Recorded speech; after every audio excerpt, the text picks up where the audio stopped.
Tatakbuhan yung mga sidecar mga kasama. Yan mga kasama, habulin natin.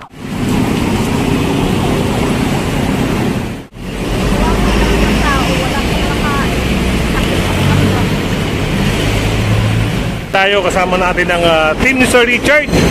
Ngayon ay meron tayong operation dito sa EDSA.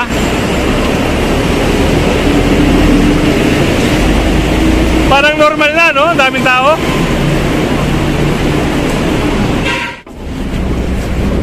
Tatakbuhan yung mga sidecar mga kasama. Ayun, no? Bibilis sila magsitakbuhan mga kasama. Ayun, no?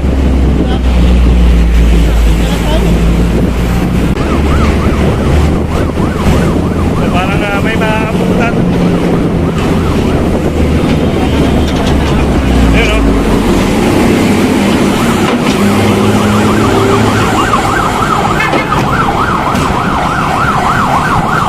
Yan mga kasama, habulin natin.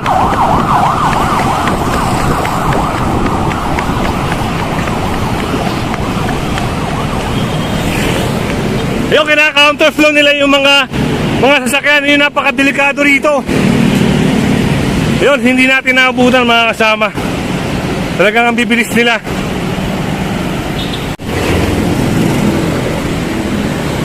At dito mga kasama ay magtatanggal ng mga signages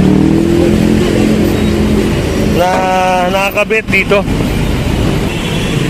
Tinatanggal nila. Bawal po yan, sir, no? Oo. Ayan na. Yung mga advertisement na ganyan, yung mga nakalagay na karatula, ay bawal po. Nakasama natin ang field officer ng SCOG, Sir Richard, at ang mga grupo niya.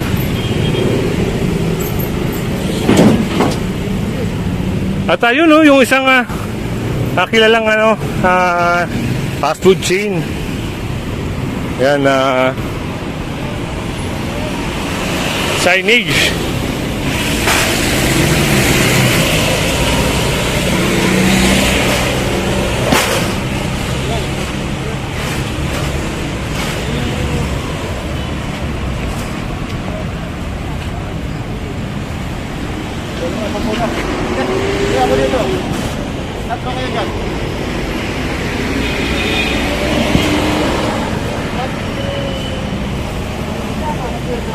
Yan, medyo mabigat-bigat lang siya mga kasama.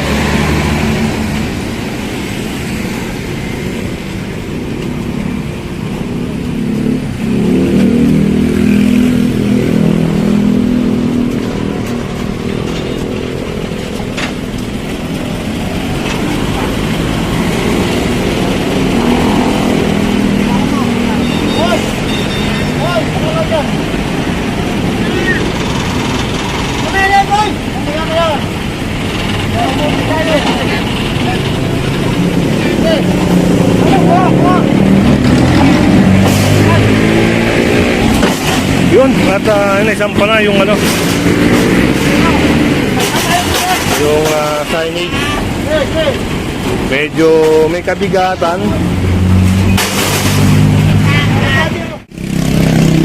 At ito makikita nyo mga kasama, ito yung proyekto ng subway. Ito, so yung nakabakod na yan. Ayan. Parang ito ata yung magiging station dyan rito. Nasa kabaan tayo ng ng Mindanao Avenue. At yun, bumaba yung Team Escob.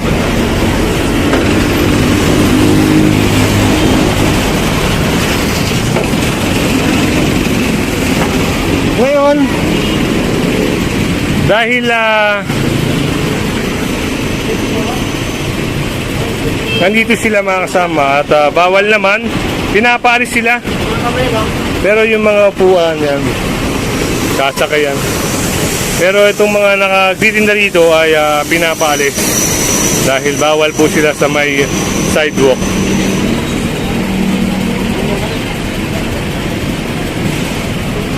Yun, si nanay ay umalis na. At ito na lang, si kuya.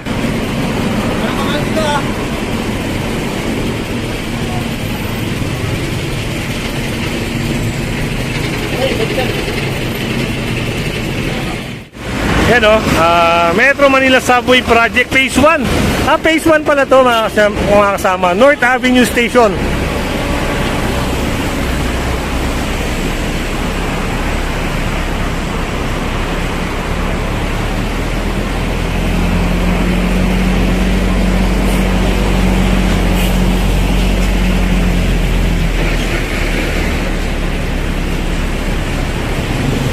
Yan, ongoing yung construction dito, no?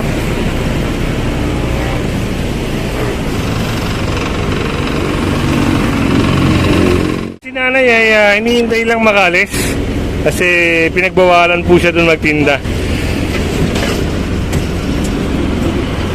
At dito, yung natutulog dito mga kasama.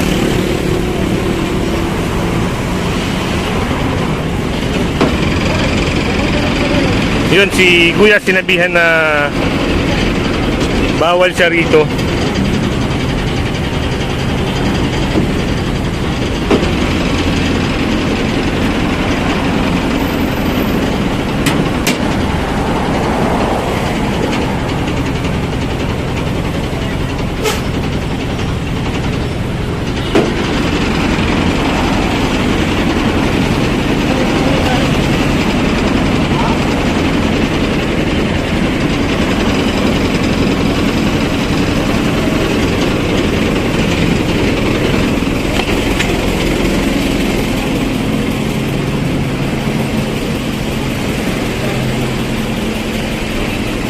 Dito kasi yung ginagawa niyang tulugan. Kaya nasita siya. Kasi alam naman natin na bawal. Lalo na ito ay waiting shade.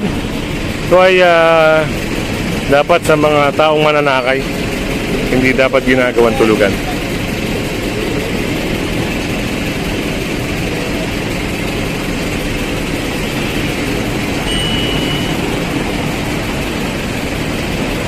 At yun nga, si kuya ay umalis na. Kasama, ayan, kapitan lang natin itong mga naka-obstruct dito.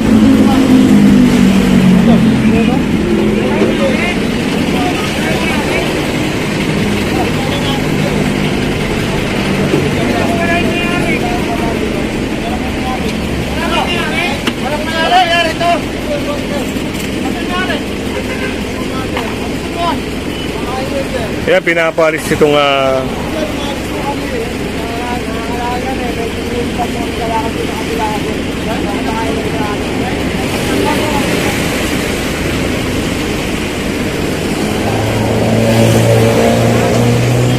yan ang paliwanag ni kuya, nangangalakal sila at kumakain lang daw.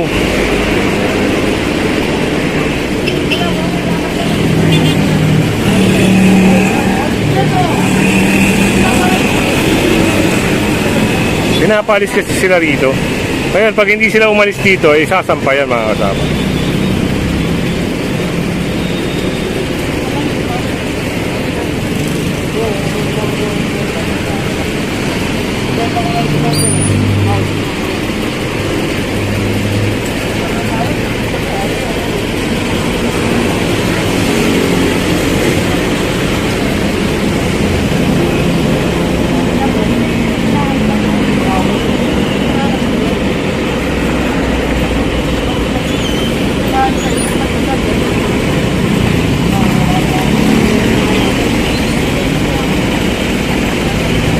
Tingnan natin kung ano, may bahay pala rito, no? May mga bahay pala rito. Dito sila sa ilalim ng tulay.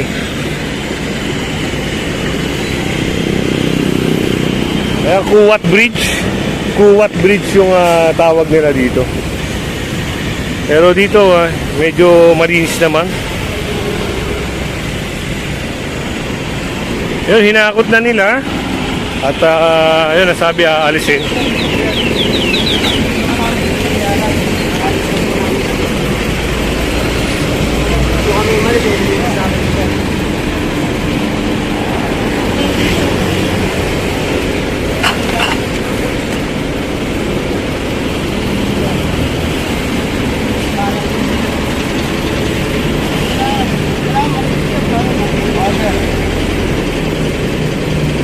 So kailangan na malinis to, yung area na to, bago iwan. Lahat ng mga basura dito kailangan isampa nila sa karito nila. Dahil kung hindi, yung mga karito nila yan, kukumpiskahin po yan.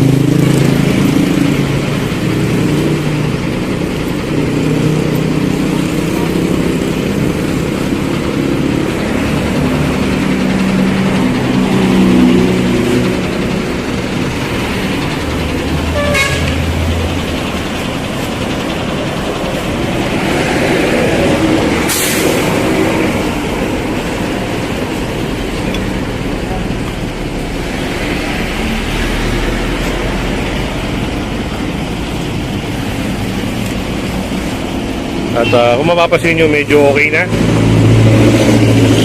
Ayun lang ang gustong mangyari ng MMDA. Kailangan malinis. Dahil kung hindi naman sila susunod, talagang kumpiskado yan. Actually, bawal talaga ang kariton. Ang ano lang ngayon ay konsiderasyon gawa ng pandemic pa. Pero pag nag-normal na, bumalik sa normal yung sitwasyon, baka by 16 or 20, yun, mag-i-start na po mag-clearing, mag-i-start na mag-kumpiska.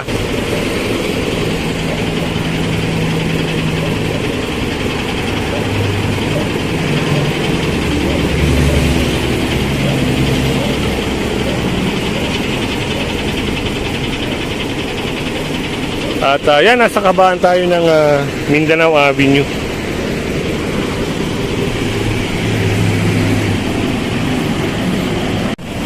At ayun, nilinis na nila mga kasama.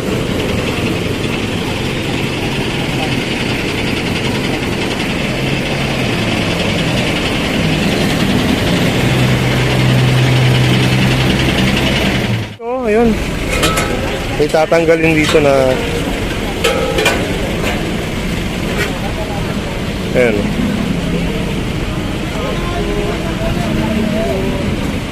Itong karito na ito na naka-balandra rito.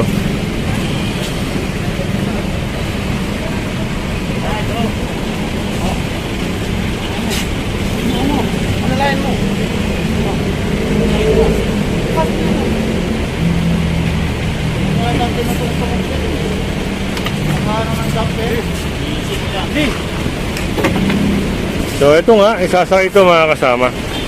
Gawa ng unattended, iniwan lang sa bangketa. Yun, alam naman natin bawal. Yan, sa mga viewers natin, maraming salamat sa pagsuporta nyo sa channel natin. Yan, huwag nyo kalimutan i-like, share, subscribe. At ito nga isasakay. Bali, isa, dalawa, tatlo. Tatlong kariton.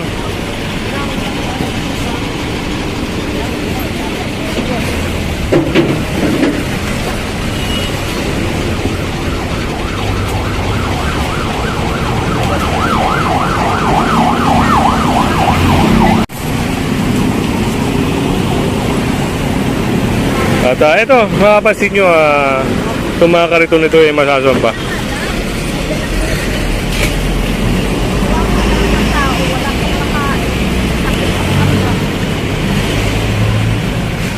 At si nanay may sinasabi, no? Nakatago naman yun. Nakahaba. So, ito, isang karito na lang mga kasama. Ay, hindi yan naman yun. Parang may ano naman. Sabi ng anak niya, mamaya, magkita ko na isang tuna. Naghahanap ka. Isang tuna? Eh, sasakay na. Ay, gilid lang yung truck. So, kung makikita nyo mga kasama yun, na-clear na rin yung pinaglalagyan nila ng kariton dito. Kasi ito yung nagiging problema. Itong pinoprotektahan dito na equipment.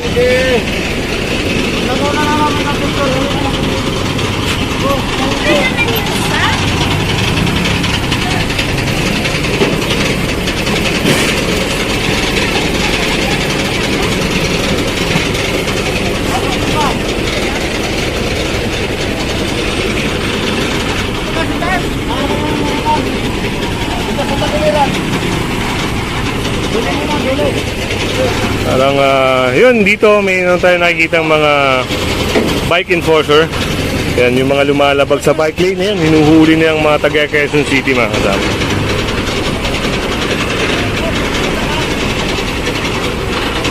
Ngayon, tatlong karito nang nagsakay ngayon mga kasama sa kabahan ng Mindanao Avenue.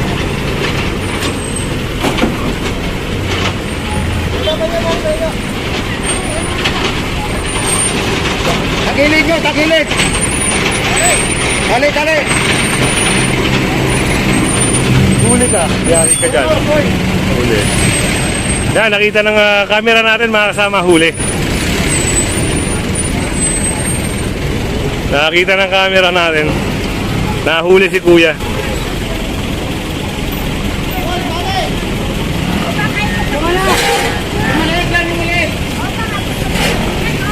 Tapos si nanay may sinasabi.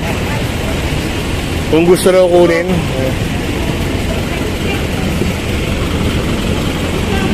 Yan, at naisakay na. Tara.